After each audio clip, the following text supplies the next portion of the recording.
राम राम भाइयों, मेरा नाम अनिल सोलंकी है। मेरे यूट्यूब मंच लाउड जाट वॉइस में आप सबका स्वागत है। दोस्तों, जाट समाज के 3 नेता जिन्होंने कांग्रेस छोड़ी और कांग्रेस छोड़कर वो मुख्यमंत्री के पद तक गए, प्रधानमंत्री और उप प्रधानमंत्री के पद तक भी वो गए। आज मैं आपको उदाहरण के साथ बताऊंगा कि राजस्थान के अंदर जाट मुख्यमंत्री क्यों नहीं बन पा रहा है और इसके पीछे की कमी क्या है। हनुमान बेनीवाल की पार्टी राजस्थान के अंदर अच्छी संभावनाओं वाली पार्टी है, लेकिन उसको राजस्थान के जाट ही वोट नहीं डालते। इसकी वजह से हनुमान बेनीवाल, अगर मेरे जैसा कोई यूट्यूबर एक क्या 1 लाख वीडियो भी बना ले तो भी हनुमान बेनीवाल मुख्यमंत्री नहीं बन सकते। क्योंकि कहते हैं ना कि जब तक बैकअप सपोर्ट नहीं होगा, आप अपनी जाति के नेता के पीछे नहीं खड़े होंगे पंक्ति में, तब तक अन्य जाति समूह के लोग भी उनको क्यों वोट देंगे। तो दोस्तों, मैं आपको उदाहरण के साथ समझाता हूं। दोस्तों, हनुमान बेनीवाल ने 2018 में बीजेपी छोड़ी, 2018 में आरएलपी बनाई। आरएलपी बनाने के बाद उनको 3 विधानसभा की सीटें मिली, यानी कुल मिलाकर एक अच्छा प्रदर्शन था। पहले ही चुनाव में 3 सीटें जीतना। खीवसर से खुद हनुमान बेनीवाल जी जीते। इसके अलावा मेड़ता से इंदिरा जी और पुखराज गर्ग भोपालगढ़ सुरक्षित सीट से। अगले चुनाव में खाली हनुमान बेनीवाल जी अपनी सीट निकाल पाए और फिर उपचुनाव में वो सीट भी वो गवा बैठे। तो दोस्तों, वो मुख्यमंत्री बनेंगे कैसे। एक कहावत है रामायण में, भगवान रामचंद्र जी जब वहाँ पर पुल का निर्माण कर रहे थे लंका पर चढ़ाई करने के लिए, राम सेतु का, तो उन्होंने एक पत्थर को डाला पानी में, वो पानी में डूब गया। और जब एक नल और नील नाम के वानर ने राम लिखकर पत्थर डाला तो वो तैरने लगा। जब भगवान राम ने उनसे रहस्य पूछा तो उन्होंने बताया कि जिसको राम छोड़ देगा वो डूब जाएगा और जिसके ऊपर राम लिखा होगा वो तैर जाएगा। तो जिसको अपनी ही जाति के लोग छोड़ देंगे वो कैसे जीत सकता है, कैसे मुख्यमंत्री बन सकता है। दोस्तों, मैंने आपको पिछले वीडियो में ऐसी 73 सीटें गिनवाई थी जहाँ जो जाट डोमिनेटेड हैं, तथा उन सीटों पर अगर जाट आरएलपी को वोट दे दे तो आरएलपी का मुख्यमंत्री बनने से कोई रोक नहीं सकता है। लेकिन ऐसा हो नहीं रहा है। दोस्तों, मैं आपको अभी तीनों अपने जो बड़े नेता हुए जाट समाज के, उनकी बात आपको एग्जाम्पल के साथ समझाता हूँ। साल 1968 में चौधरी चरण सिंह ने कांग्रेस छोड़ी और कांग्रेस छोड़ने के पीछे की वजह भी बहुत ही गंभीर थी। हमारे देश के पहले प्रधानमंत्री पंडित जवाहरलाल नेहरू वामपंथी विचारधारा के बहुत करीब थे और वो सोवियत संघ की यात्रा पर गए थे। वहाँ से वो कोऑपरेटिव फार्मिंग का एक फार्मूला लेके आए थे। उसके अंदर होता ये कि सभी किसानों की ज़मीन सरकार ले लेती और सभी किसानों को अपनी ही ज़मीन पर बंधुआ मजदूर बना देती और उनको अपनी ही ज़मीन पर खेती करनी पड़ती मजदूर के तौर पे। तो इस कोऑपरेटिव फार्मिंग का विरोध करते हुए चौधरी चरण सिंह ने कांग्रेस पार्टी को त्याग दिया और 1967 में वो संयुक्त विपक्ष के सहयोग से उत्तर प्रदेश के मुख्यमंत्री बने। फिर वो 1970 में दोबारा उत्तर प्रदेश के मुख्यमंत्री बने। उसके बाद में जब तक उनकी मृत्यु नहीं हुई 1987 में, उन्होंने 5 चुनाव विधानसभा के लड़े और 5 चुनाव में उनकी पार्टी को बहुत अच्छी सीटें मिली। दोस्तों, वो केवल जाटों के नेता नहीं थे, ऐसा उन पे ठप्पा मीडिया के द्वारा लगाया गया। वो 36 बिरादरी के नेता थे। उनको पश्चिम उत्तर प्रदेश से ज़्यादा सीटें पूर्वी उत्तर प्रदेश में मिलती थी और वहाँ का यादव समाज भी उनको अपना नेता मानता था, जो अन्य किसान जातियाँ हैं। तो दोस्तों, सबसे पहले 1969 का विधानसभा चुनाव उन्होंने लड़ा भारतीय क्रांति दल के नाम से और उस चुनाव में उनको 98 सीटें मिली विधानसभा की। फिर 1974 के चुनाव में उन्होंने नाम बदलकर लोक दल रखा अपनी पार्टी का और फिर उनको 106 सीटें मिली 1974 में। फिर दोस्तों, 1977 का चुनाव उन्होंने जनता पार्टी के नाम से लड़ा और उनकी 352 सीटें आई और सरकार बनी, लेकिन वो खुद मुख्यमंत्री नहीं बने और उन्होंने राम नरेश यादव नाम के अपनी पार्टी के एक नेता को मुख्यमंत्री बनाया और वो खुद केंद्र में गृह मंत्री बने। उसके बाद 1980 में दोस्तों उन्होंने जनता पार्टी सेक्युलर के नाम से पार्टी बनाई और 59 सीटें जीती। और फिर 1985 में जब 1984 की राजीव गांधी की लहर में पूरा विपक्ष बह गया था दोस्तों सैलाब में, उसके 1 साल के बाद ही उन्होंने दलित मजदूर किसान पार्टी बनाकर 84 सीटें यूपी में जीती। तो भले ही वो पक्ष में रहे या विपक्ष में रहे, उनको इतनी सीटें मिल जाती थी जिससे उनकी एक गरिमा बनी रहती थी। ऐसे ही दूसरे नेता हैं दोस्तों चौधरी देवीलाल। चौधरी देवीलाल ने 1971 में कांग्रेस पार्टी को छोड़ा। उसका कारण ये था कि उस समय हरियाणा पंजाब का हिस्सा था और उसकी वजह से हरियाणा बहुत ही पिछड़ा और बैकवर्ड इलाका था। यहाँ पे गरीबी मुफलिसी भुखमरी थी, यहाँ पर पानी नहीं था। तो उन्होंने लड़ाई लड़ी, कांग्रेस पार्टी को छोड़ा 1971 में और हरियाणा अलग बनवाया पंजाब से। और फिर पहला चुनाव उन्होंने 1977 में जनता पार्टी के बैनर के नीचे लड़ा और 90 में से उनकी 75 सीटें आई।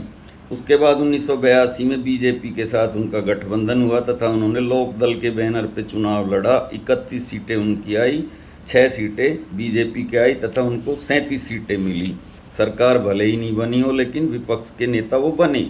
फिर 1987 का वो साल आया जिसमें उन्होंने लैंडस्लाइड विक्ट्री करके दिखाई। उनकी पार्टी लोकदल को 60 सीटें और उनके सहयोगी दलों बीजेपी तथा अन्य पार्टियों को 25 सीटें मिली और वो 85 सीटों के विशाल बहुमत के साथ दोबारा मुख्यमंत्री हरियाणा के बने। उसके बाद में दोस्तों 1991 के टाइम पर उनकी पार्टी का नाम समाजवादी जनता पार्टी हो जाता है तथा उनकी 16 सीटें रह जाती हैं, बीजेपी उनसे अलग हो जाती है। फिर 1996 में बीजेपी हरियाणा विकास पार्टी से अलायंस करके चुनाव लड़ती है। फिर भी जब तक चौधरी देवीलाल राजनीति से हट गए थे और कमान आ गई थी चौधरी ओम प्रकाश चौटाला के हाथ में, तो हरियाणा लोकदल के नाम से चुनाव लड़ा और 24 सीटें जीती अकेले, क्योंकि बीजेपी जब तक हरियाणा विकास पार्टी के साथ थी। साल 2000 में फिर बीजेपी ओम प्रकाश चौटाला के साथ गठबंधन करती है और साल 2000 में INLD के नाम से चुनाव लड़ती है उनकी पार्टी और 47 सीटें INLD को मिलती हैं तथा बीजेपी को मिलती हैं दोस्तों 6 सीटें। इस प्रकार से 53 सीटों के बहुमत के साथ INLD तीसरी बार सत्ता में आती है।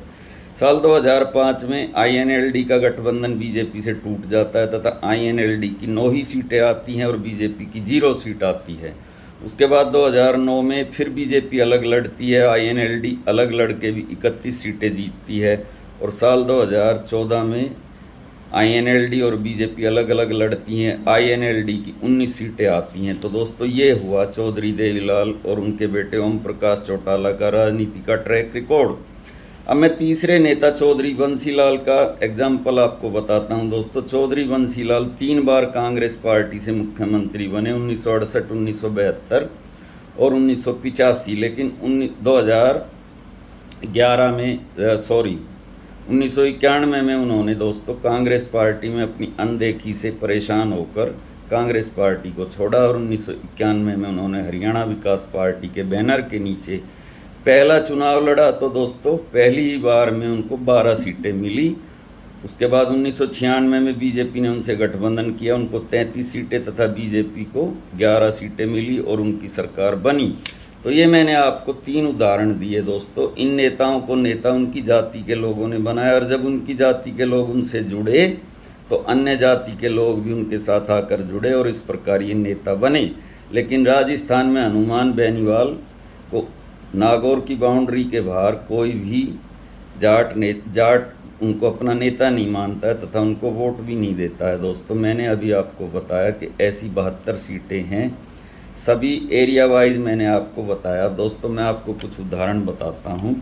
ये तो मैंने आपको उदाहरण बताए जाट समाज के नेता कैसे नेता बने, लेकिन हमारे देश के ऐसे कद्दावर नेता भी हुए हैं जैसे ममता बनर्जी पश्चिम बंगाल की 3 बार मुख्यमंत्री रही 15 साल, अरविंद केजरीवाल दिल्ली के 3 बार मुख्यमंत्री रहे 11 साल, विश्वनाथ प्रताप सिंह देश के 11 महीने तक प्रधानमंत्री रहे, लेकिन इनकी जाति के लोगों ने इनको अपना नेता ही नहीं माना।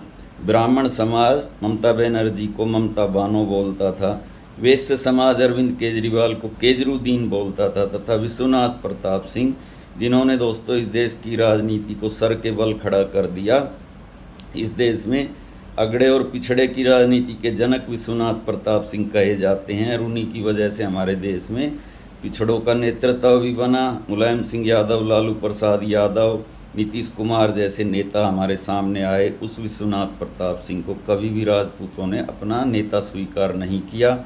ऐसे ही दोस्तों और भी बहुत सारे उदाहरणों से भरा पड़ा है हमारा इतिहास। दोस्तों हरियाणा में राजनीति के चाणक्य PhD कहे जाने वाले भजन लाल ने जब अपनी पार्टी बनाई हरियाणा जनहित कांग्रेस। तो जो व्यक्ति दूसरों की पार्टी को तोड़कर सरकार बना लेता था, उसकी खुद की पार्टी टूटने से नहीं बच पाई। 6 एमएलए आए थे, 5 उसको छोड़कर चले गए। पंडित सुखराम ने हिमाचल विकास कांग्रेस के नाम से एक पार्टी बनाई थी और पंडित सुखराम को दोस्तों केवल 5 सीट और 9,63,000 वोट मिले थे, क्योंकि उनको अपनी जाति का कोई सपोर्ट नहीं मिला। कल्याण सिंह ने 2002 में दोस्तों अपनी राष्ट्रीय क्रांति दल बनाया और 4 सीट और 8.5 लाख वोट मिले। अमर सिंह ने दोस्तों 2011 में राष्ट्रीय लोकमंच बनाया, 7 लाख वोट तो मिले पर सीट एक भी नहीं मिली। तो ये नेता इसलिए नहीं बन पाए कि इनको अपनी बिरादरी का समर्थन नहीं था। और जो मैंने आपको 3 उदाहरण गिनवाए, चौधरी चरण सिंह, चौधरी देवीलाल, चौधरी बंसीलाल और ओम प्रकाश चौटाला को भी उसमें इंक्लूड कर लीजिए, ये इसलिए नेता बने क्योंकि इनकी जाति इनके पीछे मजबूती के साथ खड़ी थी। तो दोस्तों हनुमान बेनीवाल जी को अगर आपको मुख्यमंत्री देखना है तो उनका साथ आपको आगे बढ़कर देना ही पड़ेगा, तभी वो नेता बनेंगे। दोस्तों आज का वीडियो कैसा लगा आप कमेंट करके बताएं। अच्छा लगा तो अपने ग्रुप में शेयर ज़रूर करें, लाइक भी करें, कमेंट भी करें, चैनल को सब्सक्राइब और ज्वाइन भी करें। तथा जो भाई मेरी आर्थिक मदद करना चाहते हैं, मेरी हिम्मत बढ़ाना चाहते हैं, वो इस QR कोड को स्कैन करके जैसी जिसकी इच्छा हो मेरी आर्थिक मदद करें। दोस्तों मिलते हैं अगले वीडियो में। आपका दिन शुभ हो। धन्यवाद।